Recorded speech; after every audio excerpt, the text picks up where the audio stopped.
Hello, friends. It's Ross, Weekly Dice Arena.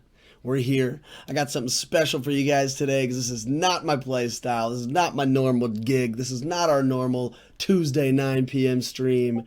This is something silly. We're talking about a turn 2 win. A legitimate golden age turn 2 win with some stipulations. I must admit, before we get any further into this, it does require a couple things to happen. The first thing that must happen is you must go second. Your opponent has to go first, you go second.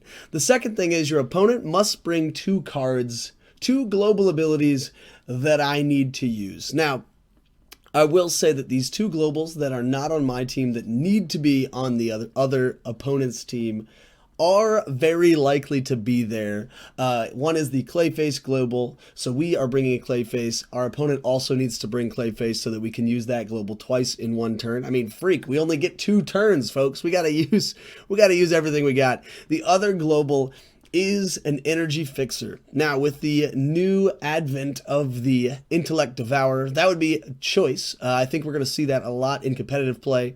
But if our opponent happens to bring the Billy Club with the Mask Fixer, we can also make it work with that. So we need those things to happen. And last but certainly not least, you need to have impeccably great luck, folks. This team literally only works out if you roll identical to what I'm about to tell you. There's not much wiggle room at all. There's no oops, I need to. There's no really re-rolls. In fact, you kind of need to place the dice on the faces that you need them. Let's get down to it. Here's the team we're going to play. I haven't named it yet, but feel free to leave a comment on the video. Tell me what you think we should name this team. We got the God Catcher, one of the new warriors of the modern format. There's a lot of people that are scared of this die. When I use an action and this trap is in the field, I get to generate a 10 attack, 10 defense token. Pretty sick. Next on the block is Atlantis. Atlantis is going to be the fuel for our fire. It's going to help us get through the bag, which is more important actually in a turn 2 win. You really need to get as many dice out on one turn as possible, which this is really good at. We've seen this on world-class teams thus far, and I think it's sticking around. Atlantis-based teams are going to be here for the next while. Along with that is Black Widow that we've also seen on these world-class Atlantis teams. You usually see those two cards together. This one, when she's fielded, everything that's already in the field gets +1 attack. Pretty cool. That's going to be the get us right up over that 20 health line so that we can deal all of our damage on turn 2. That rounds out the portion of the team that we're actually going to purchase. 3 dice that we're actually going to purchase. After that is just some global abilities and actually one passive ability. Long time no see. Here's Clayface. Clayface says pay mask once per turn, take a die from your use pile, put it on any energy face in your reserve pool. That's going to help us a couple times in this build. Also, our opponent needs to bring a second copy of this so that we can use the ability twice. Next, we're going to skip over this one for a second. We're going to go to the classic Professor X Global from way back when. Pay 1 mask, move 2 sidekicks from your used to your prep. This is going to help us on turn 1 to, again, roll as many die on turn 2 as possible.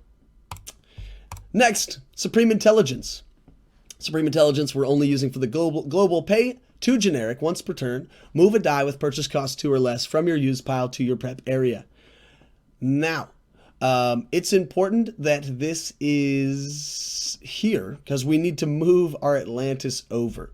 Also, if you were to happen to try to play this team in a not ideal put my dice on whatever face they are format, as you do in this game, Supreme Intelligence really helps these Atlantis teams continue to have an Atlantis for every turn. So this is, again, very commonly paired with these Atlantis Black Widow teams that we've seen on the top competitive level recently.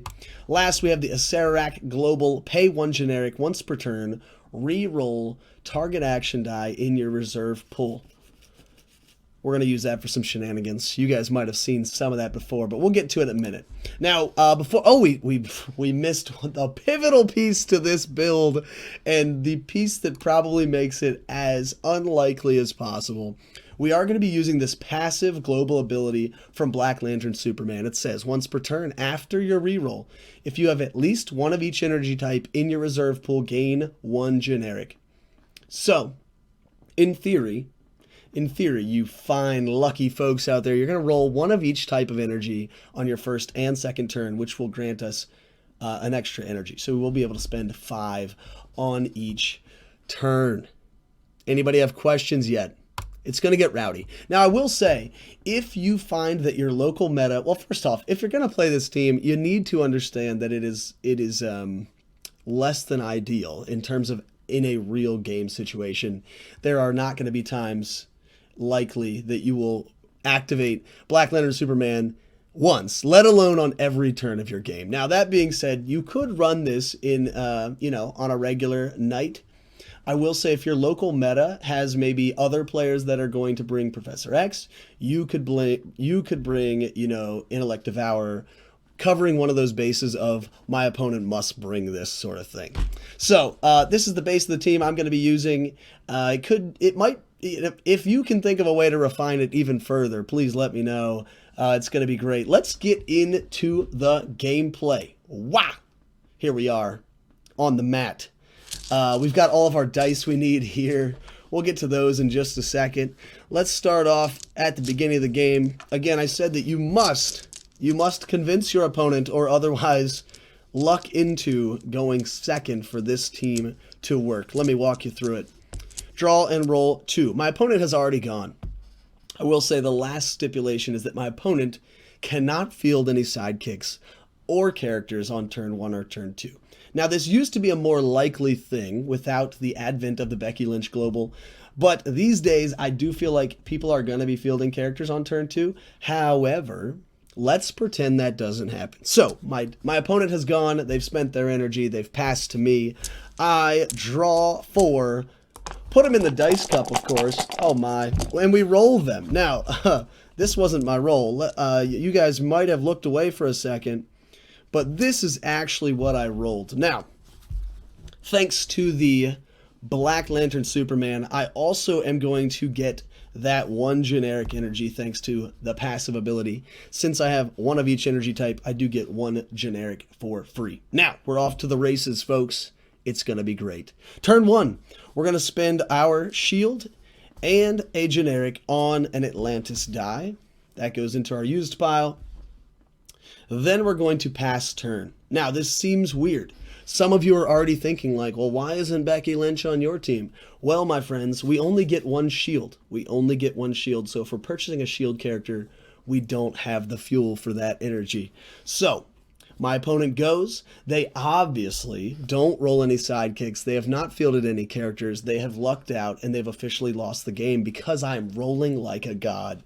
So when they pass me priority, I am going to spend 2 on the Supreme Intelligence Global. We're going to move Atlantis over to our prep area here. We're also going to Professor X once on their turn, prepping these 2 die for me on my following turn.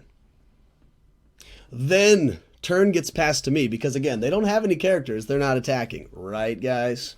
So it is important to note we have 2 dice in the used pile here. We have 4 in the bag, so we're going to draw those. We're going to roll them. And what do you know? We roll 1 of each energy type, which then, thanks to Black Lantern Superman, grants us the 1 generic. We also have these dice from our prep area.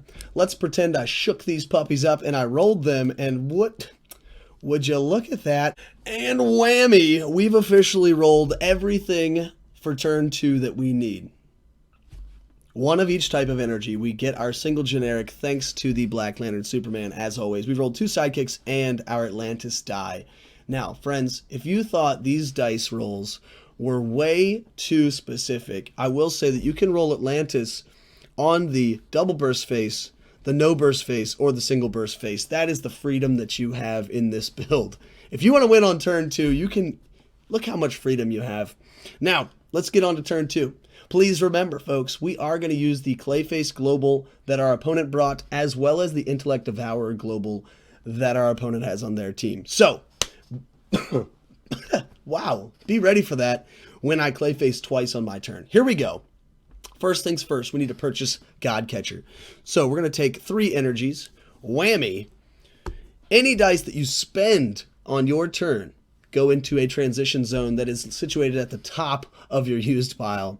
There's actually a separate zone for dice that you are purchasing this turn that's at the bottom of your used pile here. It's actually called the used pile. And it is absolutely correctly situated below the transition zone. Then we're going to get wild. We're going to use a Clayface Global with this mask here. It doesn't matter if you use mine or my opponent's. We're going to end up using both this turn.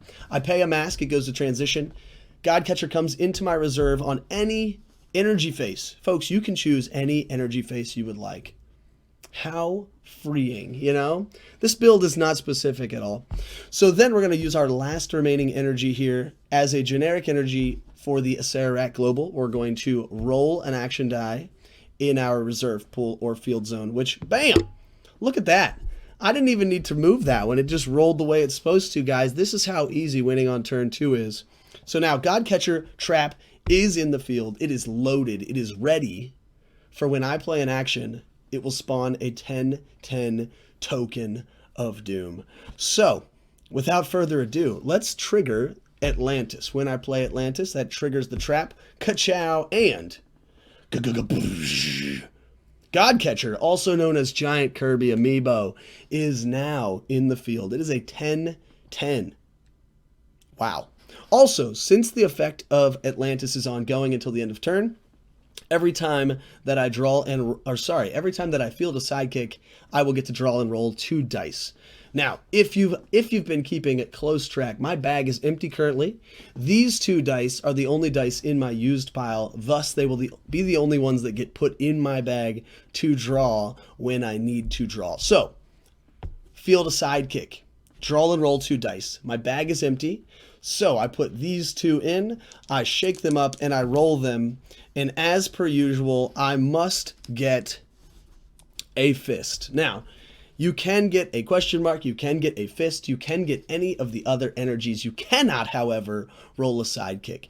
If you roll a sidekick here, you are done for the turn. It's just not going to work out. So anything but a sidekick and you need a fist. Because with these 2 energies, one of them being a fist, we are going to purchase a Black Widow. So we've purchased Black Widow. These 2 dice go into transition, of course, at the top. And our Black Widow is now in the used pile down at the bottom. This is where things get tricky. We're going to use the Intellect Devourer Global to spin this current sidekick down to its mask face. We could also use the Billy Club Global.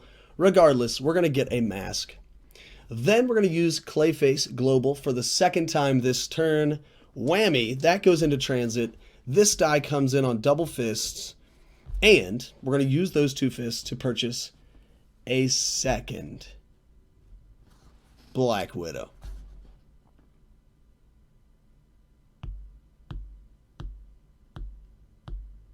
The plan just fell apart. The plan just fell apart. I knew there was a hiccup here, folks. I knew there was a hiccup here.